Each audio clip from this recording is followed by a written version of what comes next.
27 सितंबर 2024 बाबा का साकार मुरली। मीठे बच्चे, याद की मेहनत तुम सबको करनी है। तुम अपने को आत्मा समझ मुझ बाप को याद करो तो मैं तुम्हें सब पापों से मुक्त कर दूंगा। आज का प्रश्न है, सर्व की सतगति का स्थान कौन सा है जिसके ममत में का सारी दुनिया को पता चलेगा? उत्तर में आबो भूमि है। सबकी सतगति का स्थान तुम ब्रह्मा कुमारी जी के सामने ब्रैकेट में लिख सकते हो। यह सर्वोत्तम तीर्थ स्थान है। सारे दुनिया की सतगति यहाँ से होनी है। सर्व का सतगति दाता बाप और आदम ब्रह्मा यहाँ पर बैठकर सबकी सतगति करते हैं। आदम अर्थात आदमी, वह देवता आदि नहीं, उसे भगवान भी नहीं कह सकते। शांति डबल ओम शांति, क्योंकि एक है बाप, दूसरी है दादा की, दोनों की आत्मा है ना, वह है परम आत्मा, यह है आत्मा। वह भी लक्ष्य बतलाते हैं कि हम परम धाम के रहवासी हैं। दोनों ऐसे कहते हैं। बाप भी कहते हैं ओम शांति, यह भी कहते हैं ओम शांति। बच्चे भी कहते हैं ओम शांति, अर्थात हम आत्मा शांति धाम की निवासी हैं। यहाँ अलग अलग होकर बैठना है।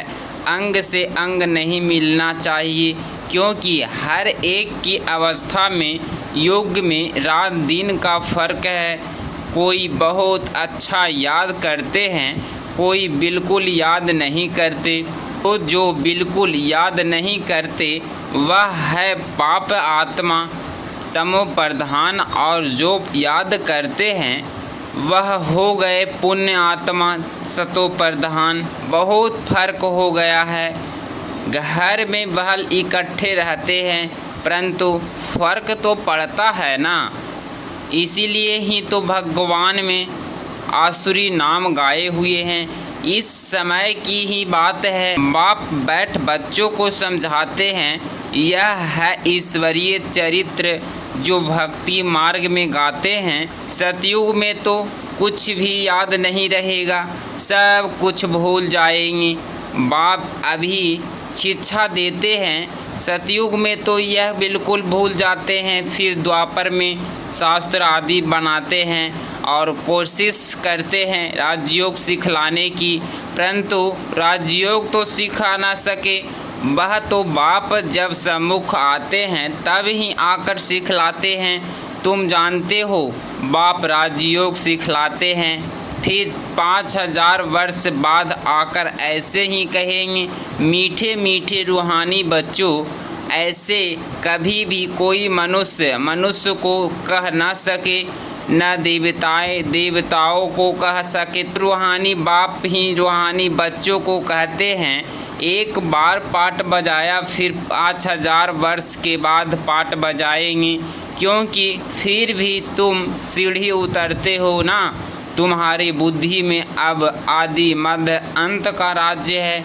जानते हो वह है शांति धाम अथवा परम धाम। हम आत्माएं भिन्न भिन्न धर्म की सब नंबरवार यहाँ रहती है। निराकारी दुनिया में जैसे स्टार्ट देखते हैं ना, कैसे खड़े हैं, कुछ देखने में नहीं आता। ऊपर में कोई चीज़ नहीं है, ब्रह्मा तत्व है। यहाँ तुम धरती पर खड़े हो, यह है कर्म क्षेत्र। यहाँ आकर शरीर लेकर कर्म करते हैं। बाप ने समझाया है, तुम जब मेरे से वर्षा पाते हो तो 21 जन्म तुम्हारे कर्म अकर्म हो जाते हैं। वहाँ रावण राज्य ही नहीं होता है। वह है ईश्वरीय राज्य जो अब ईश्वर स्थापना कर रहे हैं। बच्चों को समझाते रहते हैं, शिव बाबा को याद करो तो स्वर्ग के मालिक बने।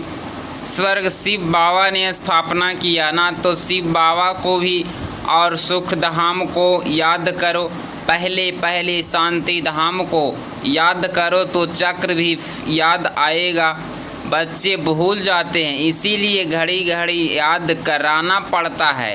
हे मीठे मीठे बच्चों, अपने को आत्मा समझो और बाप को याद करो तो तुम्हारा पाप भस्म हो। प्रतिज्ञा करते हैं तुम याद करेंगे तो पापों से मुक्त करूँगा। बाप ही पतित पावन सर्वशक्तिमान अथॉरिटी है, को वर्ल्ड ऑलमाइटी अथॉरिटी कहा जाता है। वह सारे सृष्टि के आदि मध्य अंत को जानते हैं, वेदों शास्त्रों आदि सबको जानते हैं। तब तो कहते हैं इनमें कोई सार नहीं है, गीता में भी कोई सार नहीं है। भल वह सर्व शास्त्रमयी शिरोमणि है, माई बाप बाकी सब है बच्चे। जैसे पहले पहले प्रजापिता ब्रह्मा है, बाकी सब बच्चे हैं। प्रजापिता ब्रह्मा को आदम कहते हैं। आदम माना आदमी, मनुष्य है ना, तो इनको देवता नहीं कहेंगे। एडम को आदम कहते हैं। भक्त लोग ब्रह्मा एडम को देवता कह देते। बाप बैठ समझाते हैं एडम अर्थात आदमी न देवता है न भगवान है। लक्ष्मी नारायण है देवता, डिटेज में है पैराडाइस में नई दुनिया है ना, वह है wonder of he the world. बाकी तो वह सब है माया के वंडर। द्वापर के बाद माया के वंडर्स होते हैं। ईश्वरीय वंडर है विश्वर्ग, जो बाप ही स्थापना करते हैं। अभी स्थापन हो रहा है। यह जो दिलवाड़ा मंदिर, इनकी बायोलॉजी का किसको भी पता नहीं है। मनुष्य यात्रा करने जाते हैं तो सबसे अच्छा तीर्थ स्थान है यह है। तुम लिखते हो ना ब्रह्मा कुमारी ईश्वरीय विश्वविद्यालय आबू पर्वत, तो ब्रैकेट में यह भी लिखना चाहिए सर्वोत्तम तीर्थ स्थान, क्योंकि तुम जानते हो सर्व की सतगति यहाँ से होती है, यह कोई जानते नहीं। जैसे सर्व शास्त्रमयी शिरोमणि गीता है, सर्व तीर्थों में श्रेष्ठ तीर्थ आबू है, तो मनुष्य पढ़ेंगे अटेंशन आएगा। वर्ल्ड के तीर्थों में यह है सबसे बड़ा तीर्थ, जहाँ बाप बैठ सबकी सतगति करते हैं। तीर्थ तो बहुत हो गए हैं, गांधी की समाधि में जो भी तीर्थ समझते हैं सब जाकर वहाँ फूल आदि चढ़ाते हैं, उसको कुछ पता नहीं है। तुम बच्चे जानते हो ना, तो तुमको यहाँ बड़ी खुशी होनी चाहिए। हम हेवन की स्थापना कर रहे हैं। अब बाप कहते हैं अपने को आत्मा समझ मुझे याद करो। पढ़ाई भी बहुत सहज है, कुछ भी चर्चा नहीं लगता है। तुम्हारी मम्मा को 1 पाई खर्चा लगा, बिगर कौड़ी खर्चा पढ़कर कितनी होशियार नंबर 1 बन गई, राजयोगिनी बन गई है ना। मम्मा जैसी कोई भी नहीं निकलती है। देखो बैठ पढ़ाते हैं, आत्माओं को ही राज्य मिलता है, आत्मा ने ही राज्य गवाया है। कितनी छोटी सी आत्मा कितना काम करती है। बुरे ते बुरा काम है विकार में जाना। आत्मा 84 जन्मों का पाठ बजाती है। छोटी सी आत्मा में कितनी ताकत है, सारे विश्व पर राज्य करती है। इन देवताओं की आत्मा में कितनी ताकत है। हर एक धर्म में अपनी अपनी ताकत होती है ना। क्रिश्चियन धर्म में कितनी ताकत है, आत्मा में ताकत है जो शरीर द्वारा कर्म करती है। आत्मा ही यहाँ आकर इस कर्म क्षेत्र पर कर्म करती है, वहाँ बुरा कर्तव्य होता नहीं। आत्मा विकारी मार्ग में जाती ही तब है जब रावण राज्य होता है। मनुष्य तो कह देते विकार स्वेद है, स्वेद तुम समझा सकते हो। यहाँ रावण राज्य ही नहीं तो हो कैसे सकते, वहाँ है ही योग बल। भारत का राजयोग महसूर है, बहुत सीखना चाहते हैं, परंतु जब तुम सिखलाओ और तो कोई सिखला ना सके। जैसे महर्षि था, कितनी मेहनत करता था, योग सिखलाने के लिए, परंतु दुनिया थोड़े ही जानती कि हम यह हठयोगी राजयोग कैसे सिखलाएंगे। चिमन्यानंद के पास कितने जाते हैं, एक बार वह कह दे कि सचमुच भारत का प्राचीन राजयोग सिखावे, बीके के पास समझा नहीं सकते तो बस, परंतु ऐसा कायदा नहीं है जो अभी यह आवाज़ हो। सब थोड़े ही समझेंगे, बड़ी मेहनत है, महिमा भी होगी। पिछाड़ी में कहते हैं ना, अहो प्रभु, अहो शिव बाबा, आपकी लीला अभी तुम समझते हो। तुम्हारे सिवाय बाप को सुप्रीम बाप, सुप्रीम टीचर, सुप्रीम सतगुरु और कोई समझते नहीं। यहाँ भी बहुत है जिनको चलते चलते माया हैरान कर देती है तो बिल्कुल बेसमझ बन पड़ते हैं। बड़ी मंजिल है, युद्ध का मैदान है, इसमें माया विघ्न बहुत डालती है। वो लोग विनाश के लिए तैयार कर रहे हैं, तुम यहाँ 5 विकारों को जीतने के लिए पुरुषार्थ कर रहे हो। तुम विजय के लिए, वह विनाश के लिए पुरुषार्थ कर रहे हैं। दोनों काम इकट्ठा होगा ना। अभी टाइम पड़ा है, हमारा राज्य थोड़े ही स्थापना हुआ है। राजाएं, प्रजा अभी सब बनने हैं। तुम आधा कल्प के लिए बाप से वर्षा लेते हो, बाकी मोक्ष तो कोई को मिलता नहीं। वह लोग वहल कहते हैं फलाने में मोक्ष को पाया, मरने के बाद उनको थोड़े ही मालूम है कि कहाँ गया, ऐसे ही गपौड़े मारते रहते हैं। तुम जानते हो जो शरीर छोड़ते हैं वह फिर दूसरा शरीर जरूर लेंगे, मोक्ष पा नहीं सकते। ऐसे नहीं कि बुदबुदा पानी में लीन हो जाता है। बाप कहते हैं यह शास्त्र आदि सब भक्ति मार्ग की सामग्री है। तुम बच्चे सम्मुख सुनते हो, गर्म गर्म हलवा खाते हो। सबसे जास्ती गर्म हलवा कौन खाते हैं? ब्रह्मा। यह तो बिल्कुल उनके बाजू में बैठे हैं, हट सुनते हैं और धारण करते हैं, फिर यहीं उच्च पद पाते हैं। सूक्ष्म वतन में, बैकुंठ में इनका ही साक्षात्कार कराते हैं। यहाँ ही देखते हैं, इन आँखों से बाप पढ़ाते हैं तो सबको है कि मेहनत याद में रहना जैसे तुमको डिफ़िकल्ट लगता है, वैसे इनको भी इसमें कोई कृपया की बात नहीं। बाप कहते हैं हमने लोन लिया है, उनका हिसाब किताब दे देंगे। याद का पुरुषार्थ तो इनको भी करना है, समझता भी हूँ। बाजू में बैठा है, बाप को हम याद करते फिर भी भूल जाते हैं।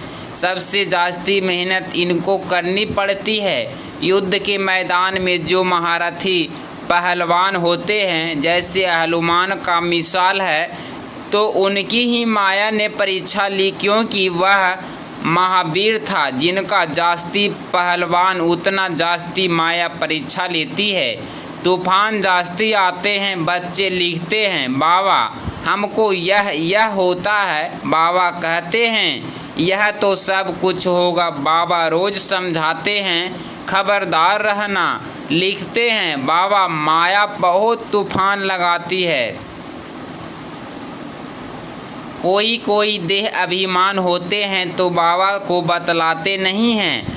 तुम अभी बहुत अलकमंद बनते हो। आत्मा पवित्र होने से फिर शरीर भी पवित्र मिलता है। आत्मा कितनी चमत्कारी हो जाती है।